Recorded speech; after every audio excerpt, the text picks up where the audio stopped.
இன்றைக்கி கடையிலேருந்து அவகேடோ வாங்கிட்டு வந்திருந்தேன். இந்த மாதிரி பேக்கில் தான் கொடுப்பாங்க. இதில் பார்த்திங்கன்னா ஒரு 5லேருந்து 6 அவகேடோ இருக்குங்க.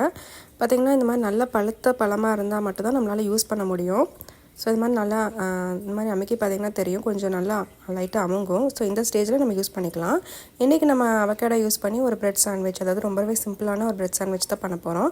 ஃபஸ்ட்டு நம்ம 2 ப்ரெட்டை தோசைக்கல்லில் நல்லா டோஸ்ட் பண்ணி எடுத்துக்கலாம். நல்லா நெய்யெல்லாம் ஊற்றி நல்லா டோஸ்ட் பண்ணி எடுத்துக்கலாம்.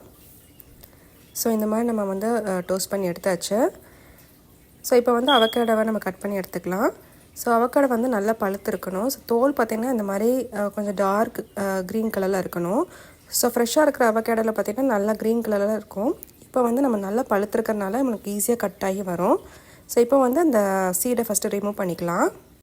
இப்போ அந்த ஃப்ளஷ், அதாவது அந்த சதை பகுதியை நம்ம ஸ்பூன் வச்சு நம்ம ஸ்கூப் பண்ணி எடுத்துக்கலாம் ஈஸியாக. ஸோ இந்த மாதிரி ஈஸியாக ஸ்கூப் பண்ணி வந்துடும். ஏன்னா நமக்கு நல்லா பழுத்துருக்கறனால ஈஸியாக ஸ்கூப் ஆகி வரும். இப்போ லைட்டாக அந்த மாதிரி ஸ்மாஷ் பண்ணி விட்டுக்கோங்க.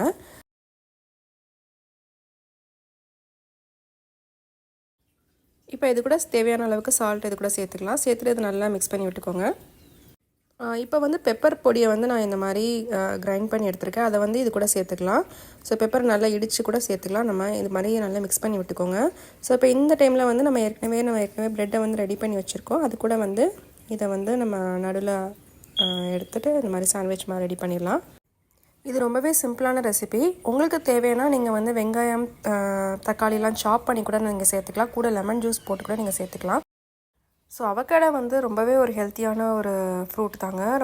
எல்லா வகையான சத்து இதில் இருக்குதுன்னு சொல்கிறாங்க. முக்கியமாக டிஹெச்ஏ கான்டென்ட் ரொம்பவே அதிகமாக இருக்குது. இதில் கெட்ட கொலஸ்ட்ராலெல்லாம் உடம்புல இருக்கிற கெட்ட கொலஸ்ட்ராலாக அதை எடுத்துரும் அப்படின்னு சொல்கிறாங்க. ஸோ ஹார்ட்டுக்கு ரொம்பவே நல்லது. அது மட்டும் இல்லாமல் குழந்தைங்களோட மூளை வளர்ச்சிக்கு ரொம்பவே நல்லது. ஸோ இந்த ஃப்ரூட்டை நீங்கள் ட்ரை பண்ணி பாருங்கள். ரொம்பவே ஒரு ஹெல்த்தியான ஒரு சாண்ட்விட்சு.